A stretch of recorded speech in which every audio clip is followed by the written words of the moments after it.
ओ होश में आ जाओ, ये जिंदगी धोखा है, ये धोखा है, ये मच्छर का पर, ये धोखे का घर, ये मकड़ी का जाला। चढ़ता सूरज मत देखो, डूबते सूरज को देखो। देखते नहीं हो सुबह की रानाइयां, वो अभी अपना नशा उतार नहीं पाती कि एकदम मगरिब का उफक उनको दबोच कर सारी रौनक को छीन लेता है और उसकी रौनक को अंधेरों में बदल देता है, दिन की चमक दमक को स्याहियों में बदल कर रात आने वाली, शाम आने वाली, डूबने वाला सूरज वो पुकार पुकार के कहता है ये धोखे का घर है, इसके चक्कर में ना पड़ना। आज शीशों के सामने खड़ा हुआ जवान क्या लड़की क्या लड़का कभी यूं देखता है, कभी यूं देखता है, कभी यूं देखता है, कभी यूं देखता है, कभी एक अंधा कभी एक अंधा, पीछे भी शीशा लगाया हुआ है, पीछे से भी देखता है, आगे से भी देखता है, ऊपर शीशे करके देखता है, दाएं जाविये से देखता है, बाएं जाविये से देखता है, कभी अपनी आंखों को देखता है, कभी अपने माथे को देखता है, कभी अपने गाल देखता है, अपने हुस्न पे इतराता है और अपनी तारीफ का तलबगार बनता है। चंद सुबहें चंद शामें, बस चंद सुबहें चंद शामें, फिर क्या हुआ? देखो देखो आज मकड़ियां आ गईं, बुढ़ापे की मकड़ियां आ गईं और उन्होंने बुढ़ापे की झुर्रियों का ताना बाना बुन दिया है। अब उसे कहते हैं शीशा देखो, कहता मैं नहीं देखता। आज वो शीशा देखने की सकत नहीं, मुझे शीशा ना दिखाओ, ये मैं नहीं हूँ, ये मैं नहीं, ये तू ही है। नहीं मेरी तो बड़ी जवानी थी, बड़ा हुस्न था, मैं तो वक्त की जुलेखा थी, मैं तो वक्त का यूसुफ था। तो आज देख तो सही, तेरा ही चेहरा है, ये झुर्रियां कहां से आई, ये बुढ़ापे की मकड़ियों ने किस वक्त हमला किया? तूने तो बड़े जोर लगाए थे कि बुढ़ापा ना आने पाए, चेहरे की रौनक न जाने पाए, लाखों किस्म के तुमने मेकअप के सामान खरीदे और किन किन मशक्कतों से तूने अपने जिस्म को संवारा बनाया, पर तू आज अपना चेहरा क्यों नहीं देखता? आज नजरें, वो नजरें हिरनी जैसी आंख, उसकी तो हिरनी जैसी आंख, आज वो आंख का पपोटा ही नहीं उठ रहा, आंख उठने से इनकार कर रही है, आंख उठने से इनकार कर रही है और उसकी तो बड़ी नाजो अंदाज वाली चाल है और आज उससे कदम नहीं उठाए जा रहे, आज उसको व्हील चेयर पे बिठाया जा रहा है।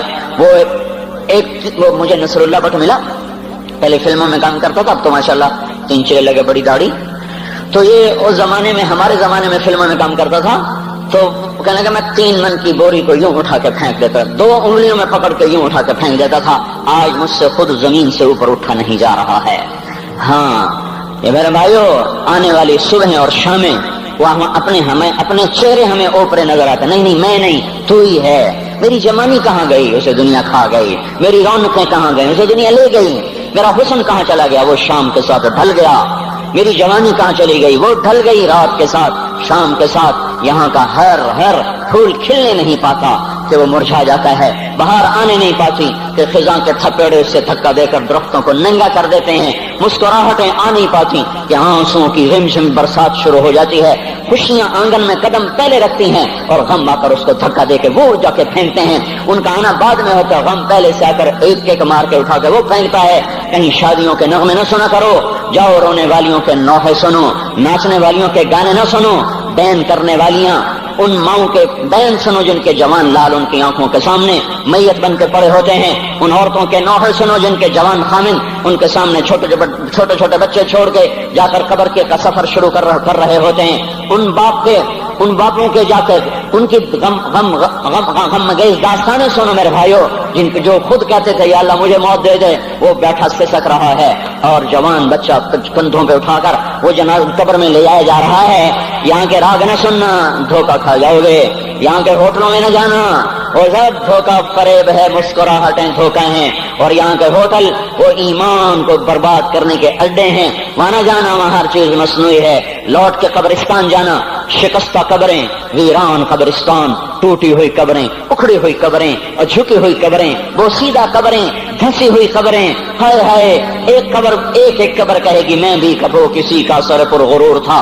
मैं मैनी शरीफ के कब्रिस्तान से गुजर रहा, एक जगह फातिहा पढ़ने जा रहा, मैं कब्रिस्तान के दरमियान से गुजरा ताकि कुरान पढ़ता हुआ दाएं बाएं सबको ईसाले सवाब करता जाऊं। अल्लाह की कसम मैं नहीं जानता कौन है क्या है, एक कब्र ने मेरे पांव रोक लिए, उसकी बेबसी ने, उसकी हसरत ने, उसकी बोसीदगी ने, उसकी उदासियों ने, उसके गमों ने मेरे पांव रोक लिए। मैं तो अपने ध्यान में जा रहा हूँ, मेरा अपना अजीज है, मैं उस पर फातिहा पढ़ने जा रहा हूँ, मुझे नहीं पता कौन मरा हुआ है, पर उसकी कब्र की वीरानी ने, बोसीदगी ने, ओए होए होए, मेरे पास अल्फाज नहीं, मैं कैसे वो नक्शा बयान करूं कि चलते हुए कदम मेरे रुक गए और मैं ऐसे खड़ा होकर कब्र को देखने लगा और मैं बेसाख, मुझे यूं लगा जैसे कब्र का एक जर्रा कह रहा हो, इधर भी कुछ पढ़ते जाओ, यहाँ कोई कभी नहीं आया।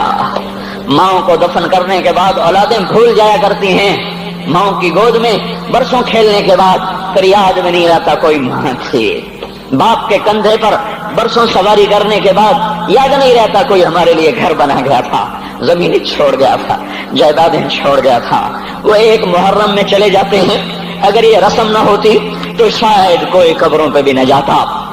اپنی مصروفیتیں، جب آدمی خود باپ بنتا ہے باپ بھول جاتے ہیں، جب خود بچی ماں بنتی ہے مائیں بھول جاتی ہیں، جب اپنی دوستیاں بنتی ہیں بھائی بھول جاتے ہیں۔ کون مرے ہوئے کو یاد رکھتا ہے؟ یہ فنا کی جھوک ہے، مٹ جانے کا مقام ہے، کوئی کسی کو یاد نہیں کرتا۔ حضرت علی نے فرمایا تھا حضرت فاطمہ کو دفن کرنے کے بعد لكل اجتماع من خليلين فرقة وكل الذي قبل الممات قليل۔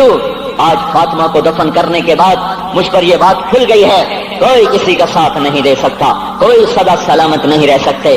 ایسی حسین جوڑی بھی آج بکھر گئی، ایسا حسین جوڑا کوئی دنیا میں کہاں سے لائے گا؟ ایسا جمال کوئی کہاں سے لائے گا؟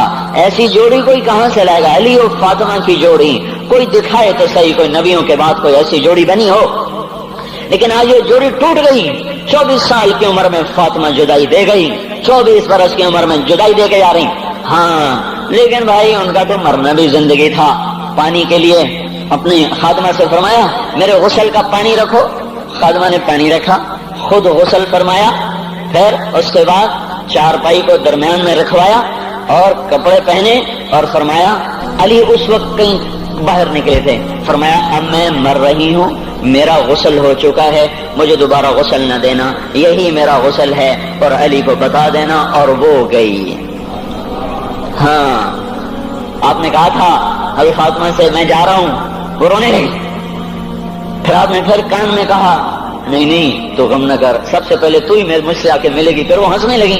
حضرت عائشہ رضی اللہ عنہا دیکھ رہی تھی، پہلے روئی پھر ہنسی۔ تو کہا یہ کیا بات ہوئی؟ کہا مجھے میرے باپ نے کہا میں جا رہا ہوں تو مجھے رونا آیا، تو پھر انہوں نے فرمایا تو غم نہ کر، سب سے پہلے تو ہی مجھ سے آ کے ملے گی۔ تو پھر میں خوش ہو گئی۔ باپ کے جانے کے صرف 6 مہینے کے بعد ابا سے ملاقات ہو گئی۔ تو حضرت علی فرما رہے ہیں آج دیکھو ان افتقادی فاطمہ بعد احمد دلیل علی اللہ یدوم خلیل۔ آؤ دیکھو میں نے انہی ہاتھوں سے محمد مصطفیٰ کو قبر میں اتارا تھا، آج انہی ہاتھوں سے میں نے فاطمہ کو اتار دیا۔ آج مجھ سے دنیا کا دھوکہ کھل گیا ہے، مجھے پتہ چل گیا ہے کہ یہاں کوئی دوستی سلامت نہیں رہ سکتی، کوئی گھر آباد نہیں رہ سکتا۔ کل بیت وإن طالت سلامتها یوم ستدرکہ النکباء والحباب۔ او میرے بھائیو، کوئی گھر کتنا آباد رہے، سلامت رہے، ایک دن آتا ہے کہ مکڑی کے جالوں کے سوا وہاں کچھ نہیں ہوتا، ہواؤں کی سنسناہٹ کے سوا وہاں کچھ نہیں ہوتا۔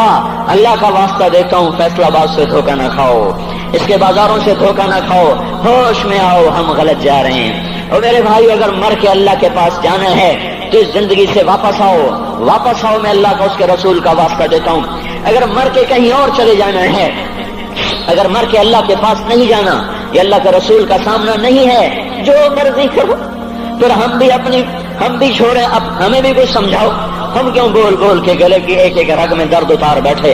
گھر چھوڑ سارا وجود ہڈیوں میں درد اتر گیا ہے، تو کچھ ہمیں بھی راستہ بتاؤ کہ یہ راستہ ہے، اس پہ موج میلہ بھی ہوگا، اللہ بھی نہیں ملے گا۔ آؤ ہم سب پھر ہم بھی مل کر تمہارا ساتھ دیں۔ ہم کیوں ایسے کھاری اٹھائے ہوئے در کی ٹھوکریں کھاتے پھر رہے ہیں؟ میرے بھائیو، اور اگر ایسا کوئی راستہ نہیں ہے، اور میں بتا رہا ہوں کوئی نہیں ہے، میرے پاس کوئی مضمون نہیں بیان کرنے کو۔ میں یہ نوجوانوں کو دیکھتا ہوں، میرے بند ٹوٹ جاتے ہیں، میں دیوانہ ہو جاتا ہوں کہ میں ان کے کیسے دلوں میں اتر کر ان کے دلوں کی لگاموں کو اللہ کی طرف پھیر دوں اور اس کے رسول کی طرف پھیر دوں۔ یہ جب گانے بجانے میں ڈوبتے ہیں، جب یہ رقص گاہوں کو چلتے ہیں، جب یہ تاجر غلط تولتے ہیں، اور جب یہ بینک سے قرضے لے کر لمبے نظام بناتے ہیں، پرائز بانڈ خرید کر دعائیں مانگتے ہیں اللہ میرا بانڈ نکل آئے۔ او میرا بھائی، تجھے کیا ہو گیا؟ تو جوئے پر دعائیں کر رہا ہے کہ یا اللہ میرا بانڈ نکال دے۔ میں کیسے ہوش میں لاؤں؟ میں تو خود مدہوش ہو چکا ہوں۔ میں تو صدمے جیسے آدمی کو پاگل کر دیتے ہیں، دیوانہ کر دیتے ہیں۔ وہ دیوانگی کی کیفیت ہے کہ کوئی سنتا ہی نہیں، کوئی مانتا ہی نہیں، 4 دن کے تھوڑی دیر کے لیے ہائے کرتے ہیں،